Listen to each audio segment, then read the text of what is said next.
Hi there, this is Jack Mason with IBM's Global Business Services, and welcome to this quick little recording or demo of our virtual center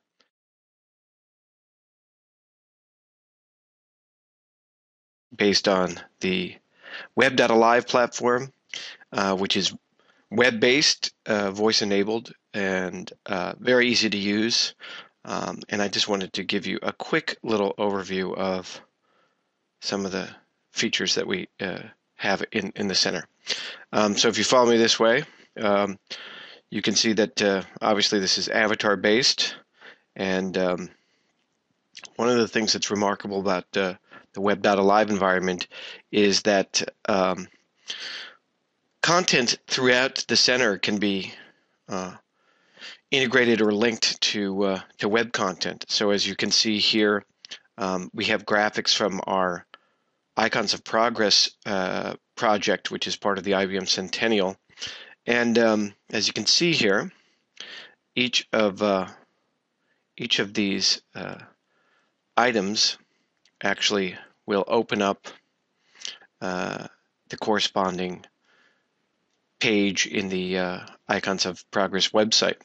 And of course, with the tab, you can jump right back to the environment.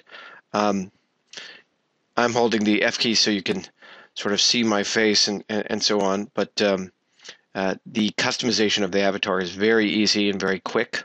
The controls in the environment are quite simple, and probably most important is that the voice interaction between people is one of the main features that facilitates very natural interactions among people. But one of the other features that I find really impressive in here are the web walls, the web surfaces that we have in various different set rooms or areas throughout the center. I'm going to go to the first person perspective here, and you can see that I can quickly set the web wall to pretty much any site. And as you'll see here, here's the IBM homepage, and I think as you'll see in a moment here, it supports Flash, animation, video, etc.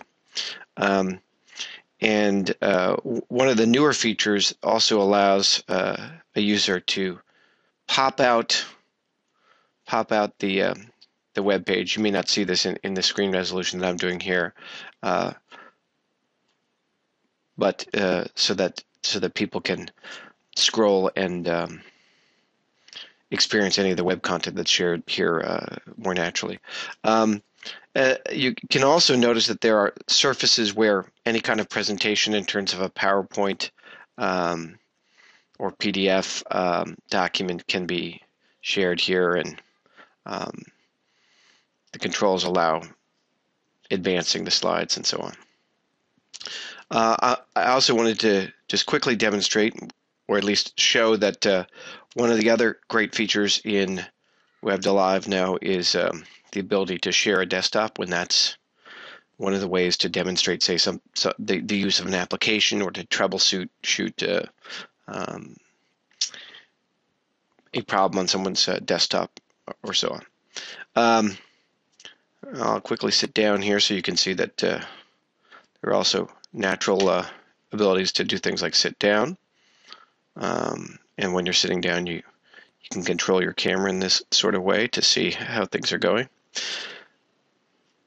And you may also notice that in the lower left-hand corner, there's an indicator of the microphone. So that's how people can tell who's talking, and to be able to tell not only who's talking, but from what direction, because the audio is spatial. This is the auditorium. We hold larger events here. You can see that there's both the web walls, the presentation space, and the desktop sharing right there. And you can also see that there are microphones in the audience here, so that when people want to ask questions, they can be heard through everyone in the audience can hear the questioner, as well as as the speaker, and that works just like microphones would in the real world. So I'm just going to quickly show you, and that you can actually run in web.alive as well. But also point out that all the graphics in here can be embedded by URL from where they may already exist on the web, and they're also easily changed out. And here's one of the different meeting rooms that we use, and you can see here that it has the ability to have people sit around a table. There's over here, I'll use my laser pointer to point out the document Dropbox, where you can enable people to pick up a copy of any documents that are being used in a meeting. And you can also see that on the table there is a device that, of course, looks like a conference call device, and that's what it's intended to do: enable people who aren't in the virtual environment to be able to participate by audio, even if they can't be in the environment in 3D.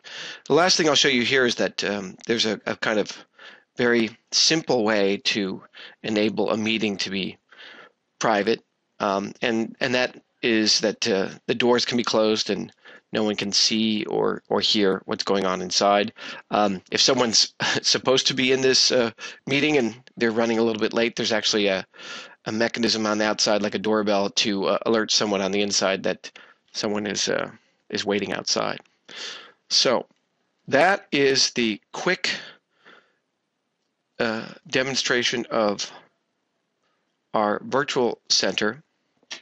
And again, I'm Jack Mason. You can come and try this out at http://bit.ly/IBM.avc. And thank you again for watching.